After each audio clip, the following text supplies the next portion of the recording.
Dear students, in the last class, we have studied about the various theories of an atomic structure. The atomic structure started with a Dalton's theory, and later on the J.J. Thomson proposed another theory of atomic structure. Later on, Rutherford proposed the structure of the atom based on their experimental results. Today, we take the another atomic theory called Bohr's atomic theory.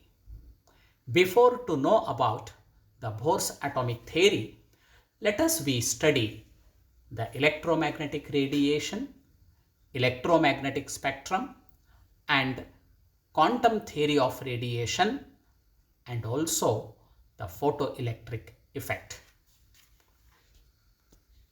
Coming to the electromagnetic radiation, we have studied in the earlier class about these aspects. The neutral radiation, which travel with the velocity of light, that is 3 into 10 raised to 8 meter per second, and also propagates even in vacuum and produce electric and magnetic field perpendicular to the path of the propagation, is called electromagnetic radiation. These electromagnetic radiations have a characteristic properties like wavelength, wave number, frequency, velocity, and amplitude. The definitions of these terms are already studied. X-rays, visible light, microwaves, radio waves, etc. are the examples of electromagnetic radiations. The arrangement of electromagnetic radiations in the order of increasing wavelength or decreasing frequency is called electromagnetic spectrum. The electromagnetic spectrum with increasing wavelength is given below. Cosmic rays have highest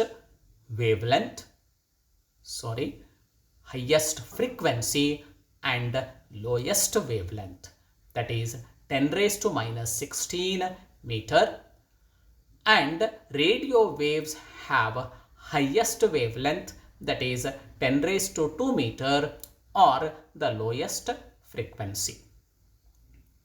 The instrument used for the analysis and spectrum of electromagnetic radiations is called spectroscope. I repeat, the instrument used for the analysis and separation of electromagnetic radiations is called spectroscope. It consists of a prism or diffraction grating for the dispersion of radiations. It is also provided with a telescope to examine these radiations. The pattern of radiations recorded on the film is called spectrum. The spectra are broadly classified into two types, namely emission spectra and absorption spectra. Emission spectrum is obtained from the substance which emit light on excitation. The emission spectra are of two types, namely continuous spectra and line spectra. The sunlight, when it is passed through the prism, gives 7 colors: violet, indigo, blue, green, yellow, orange, and red, which are overlapping with each other. It is called continuous spectrum. When the light coming from the discharge tube or from the flame containing volatile substances is passed through the prism or a grating, we get bright and sharp lines at a definite wavelength called line spectrum. It is also called atomic spectrum, which is the characteristic feature of an atom. The line spectra of two elements resemble with each other, cannot resemble with each other. In other words, no two elements resemble their line spectra. When sunlight is passed through the vapors of a substance and the transmitted light is allowed to strike a prism, dark lines appear in the continuous spectrum. This indicates that the radiations corresponding to them were absorbed by the substance from the white light. This spectrum is called absorption spectrum. The absorption spectrum and the emission spectrum of the same element gives dark lines and bright lines at the same wavelength. This is I have shown in the next slide. Here I am showing the electromagnetic spectrum. Cosmic rays have highest energy and highest frequency and lowest wavelength. Radio waves have the highest wavelength and lowest energy and frequency. In this slide, I have shown emission spectrum where the background is a dark one and you get a bright lines.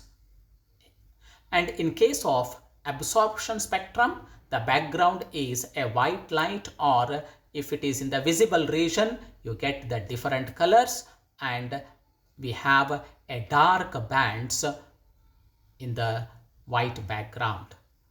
And if I take the emission spectrum and absorption spectrum of the same element, we get bright and dark lines are observed at the same wavelength.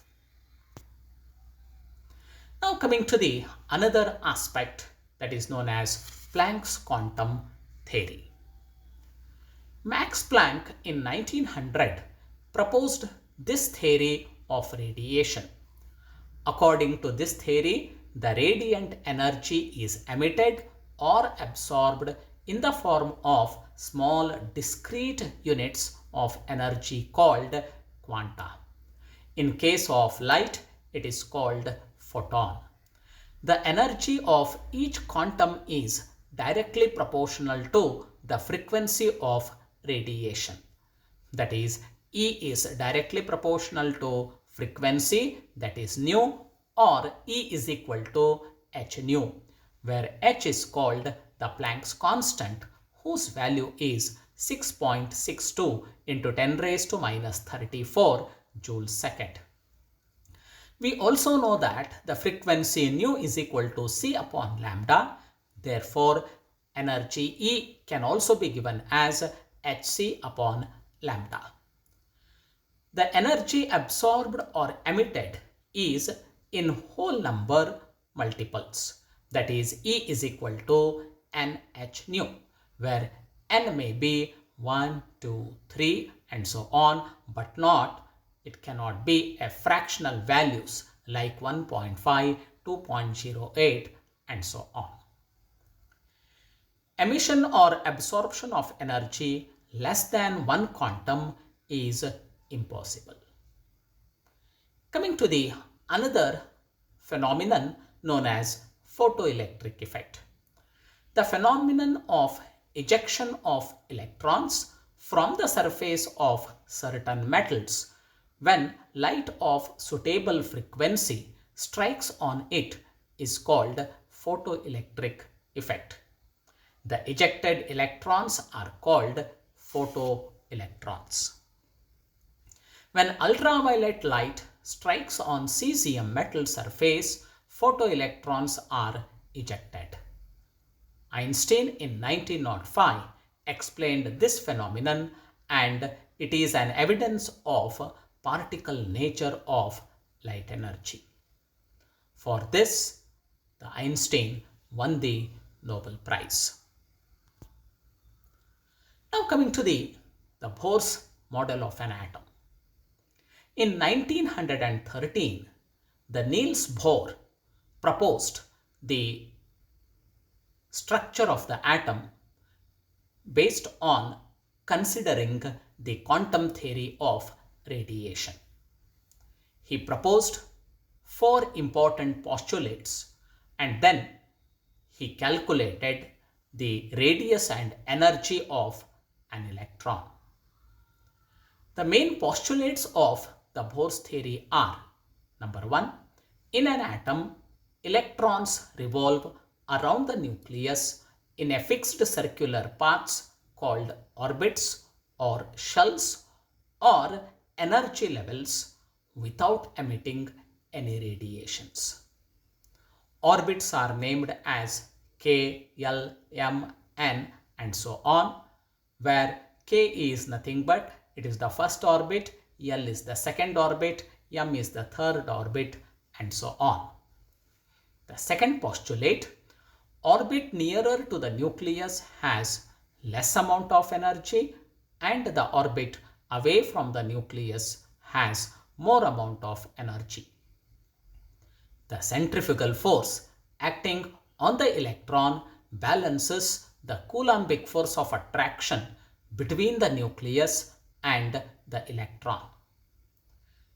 The third postulate is the angular momentum of an electron moving around the nucleus in a fixed orbit is quantized, which is equal to an integral multiple of h upon 2 pi.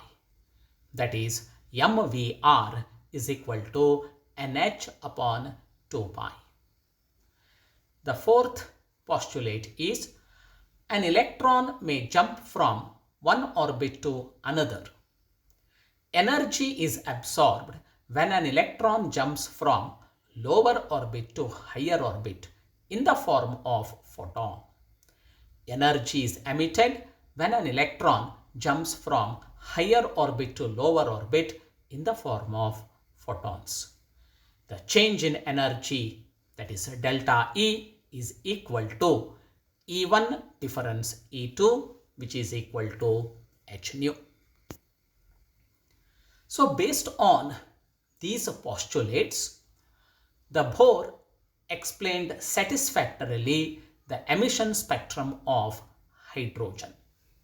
He also theoretically calculated the radius of each orbit and also energy associated with each orbit.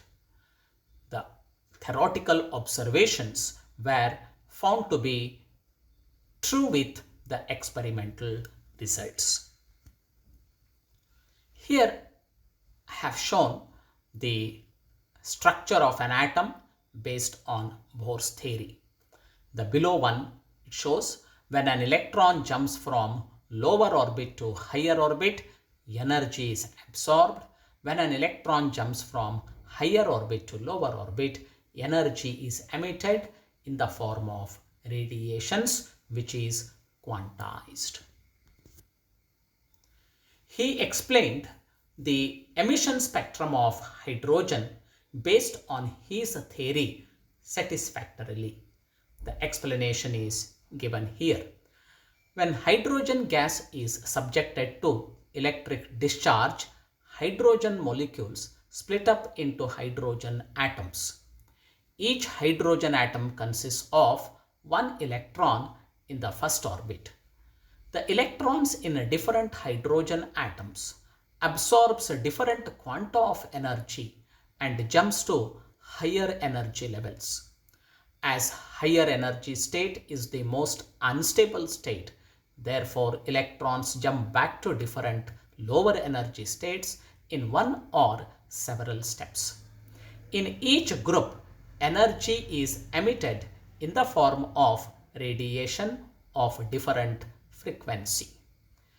Hence, though hydrogen atom contains only one electron, the hydrogen spectrum consists of several lines of different frequencies. Here I have shown the line spectrum of the hydrogen. This line spectrum shows the explanation. When electron jumps to the higher energy levels, that state is not stable. Therefore, the electron jumps back to the lower energy states in one or several steps. If the excited electron jumps from higher orbits to orbit number 1, it emits radiations corresponding to ultraviolet region. These lines are known as Lyman series. When excited electrons jumps from higher orbit to orbit number 2, these lines are observed in the visible part of the electromagnetic spectrum, and these lines are called Bohr series.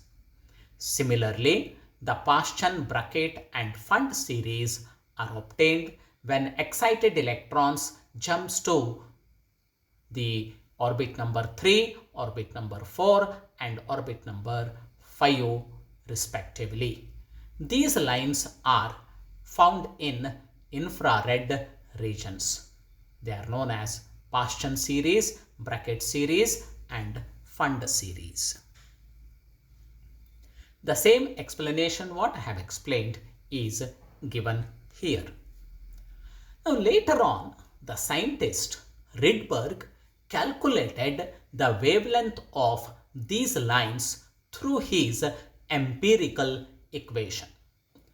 The empirical equation of the Rydberg's is given as the 1 upon lambda, that is nu bar, is equal to r into bracket 1 upon n1 square minus 1 upon n2 square, where r is called the Rydberg's constant, whose value is 10.97 into 10 raised to 6 per meter. The Bohr said Lyman series is formed when an electron jumps from the higher energy levels to energy level number 1. Therefore, in this series, n1 is equal to 1 and n2 is equal to 2, 3, 4 and so on. Similarly, Bohr series is formed when the electron jumps from higher orbits to orbit number 2. That is, n1 is equal to 2 and n2 is equal to 3, 4, 5 and so on. The same explanation is given for Paschen series, Brackett series and Fund series. Now, in the Lyman series, we have the various lines. The first line in the Lyman series, here n1 is 1 and n2 is 2. The second line in the Lyman series is n1 is 1 and n2 is 3. The second line in the Bohr series is n1 is 2 and n2 is 4. The third line in the Paschen series is n1 is 3 and n2 is 6. This is how the n1 and n2 are calculated. The Bohr discovered the various lines in the emission spectrum of the different elements, and he concluded no two elements resembles the same emission spectra.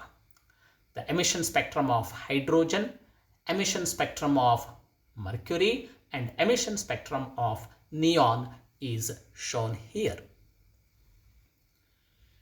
Based on the postulates of the Bohr, Bohr theoretically calculated the radius of the orbit and energy of each orbit. The derivation, students, you have already studied in the lower class, and here I have given a final equation. The radius of nth orbit is given as r is equal to epsilon naught n square h square divided by pi m z e square, where epsilon naught is the permittivity of the medium, n is the atomic number, the number of the orbit, h is the Planck's constant, m is the mass of the electron, z is the atomic number, e is the charge of the electron. Substituting the constants, we get r is equal to n square into 0.0529 nanometer divided by the z. For hydrogen atom, z is equal to 1, and for first orbit, n is equal to 1. Therefore, r is equal to 0.0529 nanometer. This is called the Bohr's radius. Similarly, the energy of an orbit is calculated through the equation E is equal to minus mz square e raised to 4 divided by 8 epsilon naught square n square h square. The negative sign shows that the electron in the atom is having lesser energy than the electron in the free state. Substituting the values of the constants, we get energy E is equal to minus 1313.31 into z square divided by n square kilojoules per mole. For hydrogen atom, z is equal to 1. For first orbit, n is equal to 1. Therefore, energy of the first orbit in hydrogen atom is minus 1313.31 kilojoules per mole.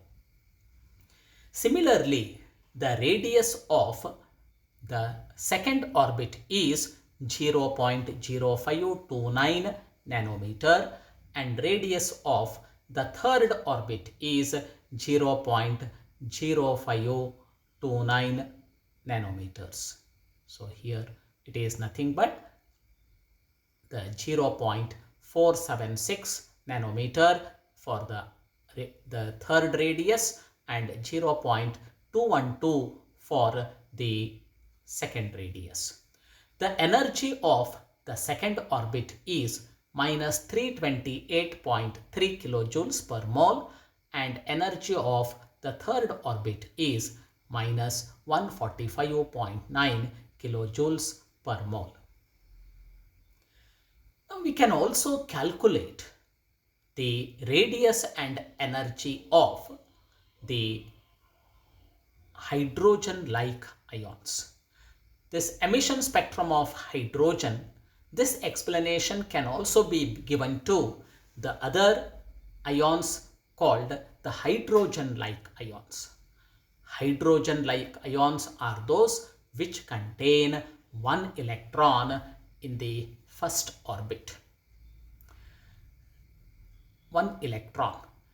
For helium, it contains the 2 protons and only 1 electron. For lithium, it contains 3 protons and 1 electron. Similarly, for beryllium, which contains 4 protons and 1 electron. Bohr also calculated through his theoretical ways the wavelength of the line in hydrogen spectrum. The wavelength of the lines in the hydrogen spectrum is given by the equation 1 upon lambda is equal to m into e raised to 4 divided by 8 epsilon naught square h cube into c into bracket 1 upon n1 square minus 1 upon n2 square. This equation resembles the Rydberg's empirical equation. Now, by substituting the constant values, we get 10.97 into 10 raised to 6 per meter, which is in close agreement with Rydberg's constant. Therefore, theoretical calculations done by the Bohr were proved through experimental results. Hence, Bohr awarded the Nobel Prize in 1922. Coming to the limitations of Bohr's theory. Bohr's theory can be explained only to the hydrogen atom and the hydrogen-like ions. But this theory fails to explain the spectra of multi-electron systems, that is, the atoms having more than one electron. When the emission spectrum of hydrogen was observed through a highly resolved spectroscope, it was found that the fine lines were observed between the main lines. They called these fine lines as fine structures. Bohr's theory fails to explain these fine structures. The Zeeman observed the splitting of spectral lines in the magnetic field. Similarly, Stark, a scientist, also observed splitting of spectral lines in the electric field. These effects are known as Zeeman effect and Stark effect respectively. Bohr's theory fails to explain the splitting of spectral lines in magnetic and electric fields. Bohr's theory also fails to explain why the angular momentum of an electron always be an integral multiple of h upon 2 pi. The theory fails to explain the formation of molecules and chemical bond. It also fails to explain the distribution of electrons in the atoms other than hydrogen. To explain the fine structures observed in the emission spectrum of hydrogen when resolved through a highly sophisticated spectroscope, a scientist, Sommerfeld, introduced an idea of elliptical orbits in 1915. According to him, the electron revolves around the nucleus in an elliptical orbits. The angular momentum of an electron revolving in an elliptical orbit is also quantized, that is kh upon 2 pi. The n, that is the principal quantum number given by the Bohr, and the k, azimuthal quantum number given by the Sommerfeld, are related to each other by the equation n upon k is equal to length of major axis divided by the length of minor axis. Here I have shown the Sommerfeld's the theory. Now, if n is equal to 1, k is also equal to 1.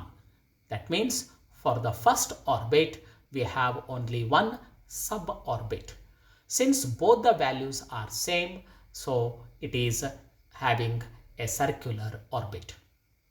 When n is equal to 2, k is having the two values, that is 1 and 2. If k is 1, it is elliptical. If k is 2, it is circular. If n is equal to 3, k is also having three values. K is equal to 1, more elliptical, k is equal to 2, less elliptical, and k is equal to 3 is having circular. This is how he explained the formation of elliptical orbits by introducing formation of elliptical orbits. Coming to the limitations of Bohr-Sommerfeld theory. It explains satisfactorily the existence of fine structures only. However, other limitations remain same as that of Bohr's theory. Therefore, the Sommerfeld theory explains only the existence of the fine structures and introduction of the suborbits. Later on, the two more scientists, the de Broglie and Heisenberg, introduced their concept wherein the de Broglie's the Bohr's theory completely fails to explain. This de Broglie's concept of matter waves and Heisenberg's uncertainty principle, let us study this in the next class. If you have any doubts, you can send the doubts through WhatsApp. Thank you.